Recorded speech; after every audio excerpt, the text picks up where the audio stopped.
Olá, tudo bem? Estamos de volta para a aula sobre o cálculo das derivadas das funções trigonométricas. E agora a gente quer discutir sobre como calcular a derivada da função f de x igual a cosseno de x. E o procedimento é semelhante ao que foi tomado na demonstração da fórmula da derivada da função seno de x. Aqui, a gente tem o cosseno x, cosseno h menos seno x, seno h menos cosseno x dividido por h. Ah, quando a gente olha para isto aqui, a gente vai... isso aqui é obtido, da definição da derivada, e eu dei só um salto aqui, porque, enfim, a gente já sabe os passos preliminares a este aqui. E note que novamente nós podemos colocar em evidência, neste caso, a função cosseno de x. E aí ficamos com cosseno de h menos 1 sobre h. Novamente este limite aqui, que nós conhecemos. E também teremos seno de h sobre h, Então teremos aqui este limite também, que nós também conhecemos, vale 1. Perdão, aqui está faltando um sinal de menos, mas, excetuando este erro, o restante está correto neste cálculo, e a gente demonstra, então, nesse limite vale zero. Então, a gente demonstra o cálculo, a derivada da fórmula da função cosseno de x. Bom, vamos fazer alguns exemplos aqui, Temos 4 exemplos sobre como fazer o cálculo das derivadas. Vamos começar aqui pelo início, diferenciando a função x² seno x. Então, para calcular esse resultado, a solução vai ser d dx de x² seno x. Esse é um produto, então nós podemos escrever como a derivada de x² vezes seno de x. Então, primeiro derivamos x² e copiamos seno de x, depois fazemos o inverso, copiamos x² e derivamos seno de x. O resultado final será este aqui. O segundo exemplo, podemos calcular a f de x igual a secante de x dividido por 1 mais tangente de x. Essa aqui é uma razão, Então, nós vamos usar a regra da derivada de um quociente. Então, primeiro colocamos o denominador ao quadrado, aqui, e depois derivamos o numerador vezes o denominador menos o numerador vezes a derivada do denominador. Procedendo, a derivada da secante de x, a gente tem aqui secante de x vezes tangente de x, vezes 1 mais tangente de x, menos secante de x vezes a derivada de 1 mais tangente de x. Derivada da soma é a soma das derivadas, derivada da constante é nula, derivada de tangente de x é secante ao quadrado de x. Bom, agora nós podemos, conforme escrito aqui nesta expressão. Agora nós podemos seguir adiante, A gente vai atuar aqui a operação distributiva neste termo, multiplicando aqui. E aí eu fiz o seguinte rearranjo. Em vez de pegar esse produto, aqui eu escrevi secante ao quadrado de x como sendo 1 mais tangente ao quadrado de x. De maneira que a gente fica com menos secante de x, menos secante de x vezes tangente ao quadrado de x. Então, esses dois termos se cancelam e podemos colocar em evidência secante de x. Ficamos, então, com secante de x, abre parêntese, tangente de x, menos 1. Tá aqui. E notem, claro, o denominador fica como estava. No exemplo de número 3, a gente vai estudar o caso do movimento oscilatório, o oscilador harmônico, que a gente é tão popular, super importante no desenvolvimento de tudo que é teoria física. Então, muito útil entender o movimento harmônico simples. Nesse caso, o que ele faz é pega um objeto, coloca numa mola pendurada na parede e puxa esse objeto, né, por uma certa distância, aqui 4 centímetros, além da posição de repouso. Então, você solta o objeto, né, ele tem uma posição de repouso, que a gente pode chamar de origem, e aí você puxa ele 4 centímetros para baixo e no instante t igual a zero, a gente solta esse objeto. E aí esse objeto vai ficar oscilando, né, para cima e para baixo, sendo então a posição do objeto dada de acordo com esta função, 4 vezes cosseno de t. Tá? A gente vai assumir que o sentido positivo é para baixo, tá? Então o que está para baixo da posição de repouso da mola é positivo, o que está acima da posição de repouso é negativo. Aí ele pede para a gente calcular a velocidade e a posição no tempo t e para a gente usar essas expressões para analisar o movimento do objeto. Tá? Então a gente vai denotar a velocidade por v, a aceleração por a, e a gente se recorda, né, que velocidade é a derivada da posição em relação ao tempo, que é o mesmo que fazer a derivada em relação ao tempo da função 4 vezes cosseno t. O 4 aqui, essa constante, né, ele sai da derivada, então derivada de uma constante vezes a função é a constante vezes a derivada da função. E derivada da função cosseno de t, como nós vimos, é menos seno t. Então a velocidade é menos 4 seno t. E a aceleração é a derivada da velocidade em relação ao tempo.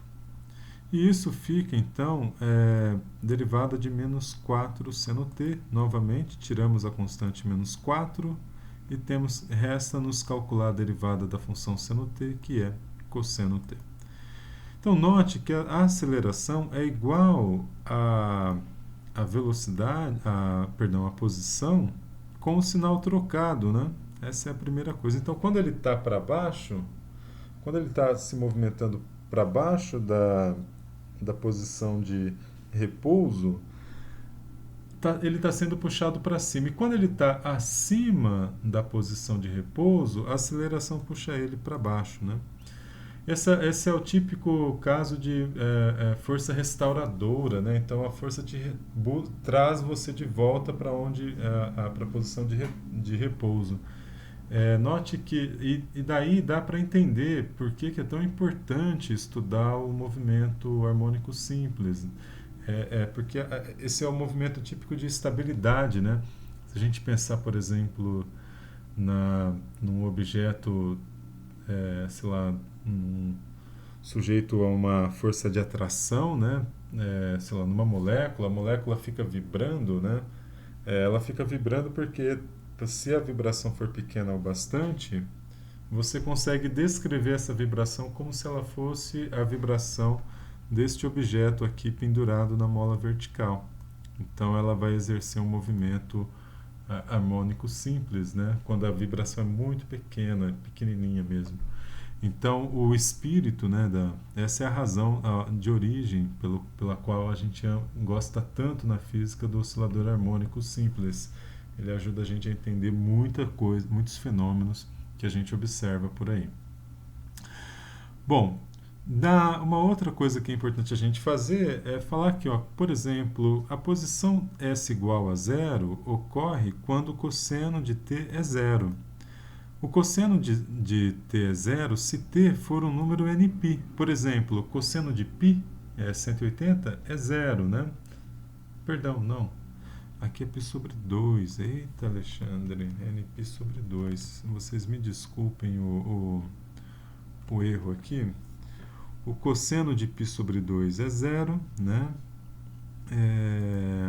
Aí, depois, o cosseno de 3π sobre 2 é zero, né? Então, eu vou colocar assim, olha... Alt M 2N mais 1. E aqui eu vou colocar o N começando no 0, tá?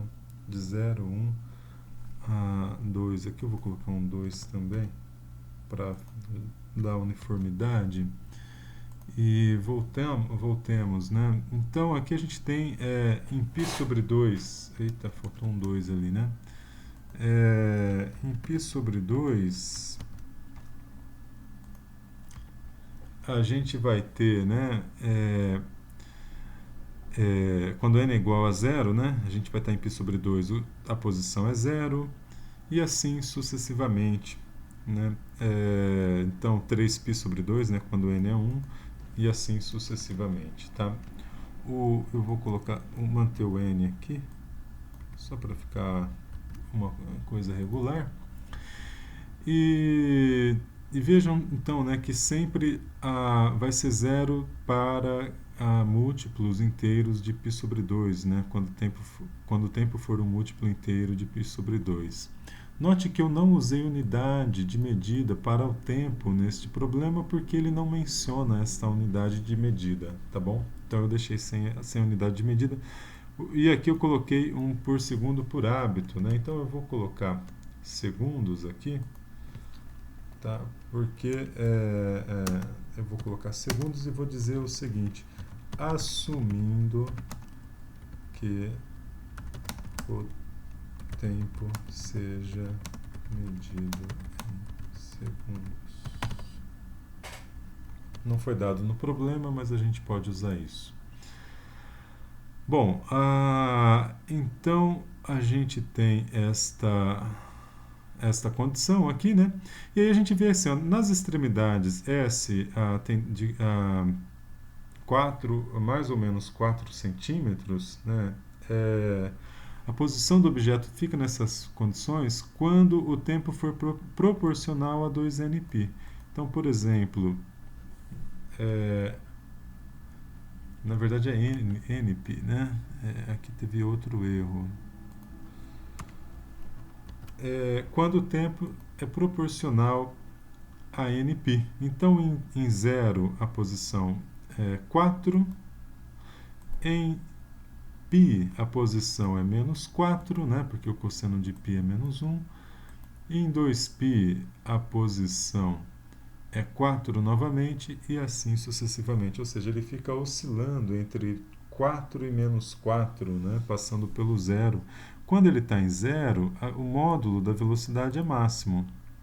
Ele pode estar subindo, né, aí a velocidade vai ser negativa, ou ele pode estar descendo, e aí a velocidade vai ser positiva.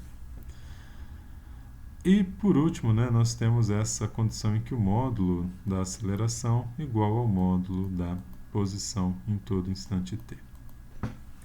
Aqui deveria ser exemplo 4 e exemplo 5. Aqui no exemplo 4, ele nos pede para calcular o limite da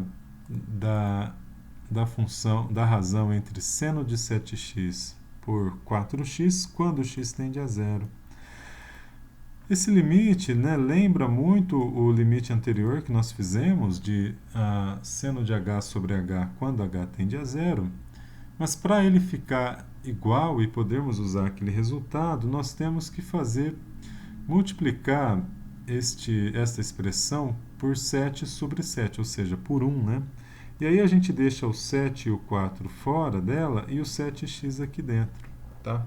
Com isso, a gente retoma, né, uma expressão conhecida aqui e fica esse 7 sobre 4. Então, este termo vai a 1 no limite em que x vai a 0, porque 7x vai a 0 quando x vai a 0. Tá? Então, este termo vai a 1, né? E aí a gente fica com 7 sobre 4. Este vai ser o valor, então, do limite. Por último, nós temos este exemplo. Calcule o limite de x, cotangente de x, quando x tende a 0. Nesse limite, né, a cotangente de x, quando x tende a 0, quando nós fazemos este cálculo aqui, a gente primeiro escreve cotangente de x como a razão cosseno de x e seno de x, e agora nós escrevemos este termo como um produto, né, aqui, de tal forma que nós tomamos o limite do produto como o produto dos limites. E aí esse resultado vai dar 1, né? Porque o limite quando x tende a zero, cosseno de x é 1, e este limite aqui também vai valer 1, conforme calculado previamente. Por último, né, eu acabei prometendo e não cumprindo, mas eu gostaria de colocar algumas adições aqui, né? Então, o primeiro comentário que eu quero colocar é: note que os dois limites resultam em Ctrl M / dfrac 0 dividido por 0, ou seja, uma indeterminação. Esta é a primeira coisa. E a segunda coisa que eu gostaria de mostrar é o limite, o cálculo da derivada da função tangente de x. Vamos fazer o cálculo da derivada da função tangente de x, né? Então a gente tem a função tangente de x, qual é o f' desta função. Então, para isso, né, a gente vem aqui, eu vou fazer direto, sem ênfase. Bom, a gente vai escrever então, né? Escrevemos, né?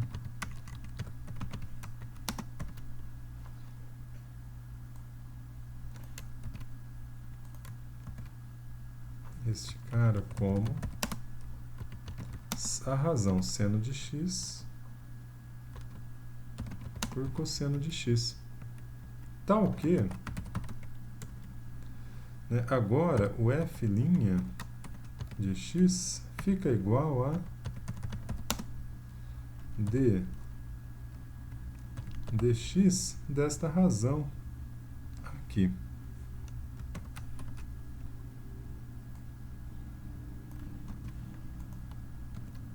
E a derivada da razão a gente conhece, né? A gente vai fazer assim. Primeiro a gente coloca o denominador ao quadrado, né? Então, denominador ao quadrado. E agora a gente vai primeiro calcula a derivada do numerador. Então, eu vou colocar aqui derivada vezes, né, o denominador. E depois a gente tem o numerador vezes a derivada do denominador. Nós conhecemos, né, essa derivada e esta daqui. Então, nós vamos escrever este termo aqui todo. Mas antes disso, eu vou fazer esta operação aqui.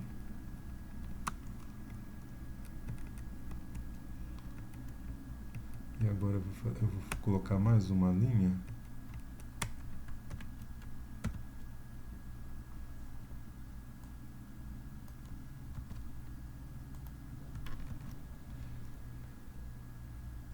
Vamos lá?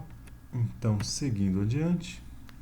Essa expressão já tem aqui, né? Derivada da função seno vai dar a função cosseno novamente. Sem o linha, né? E sem o parêntese. Cosseno vezes cosseno é cosseno ao quadrado de x. Este termo a gente cancela. Derivada da função cosseno é a função menos seno, né? Então, tiramos este símbolo.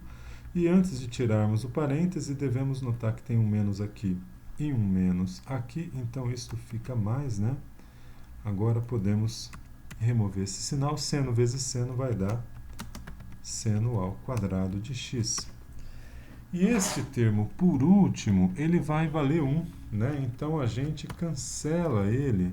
E 1 sobre cosseno ao quadrado é secante ao quadrado de x, tá bom? Com isso, nós demonstramos, então, o cálculo da função tangente e encerramos este vídeo sobre a derivada das funções trigonométricas. Aqui está o PDF e em breve eu vou atualizar o nosso sistema. Um grande abraço e até a próxima. Tchau, tchau.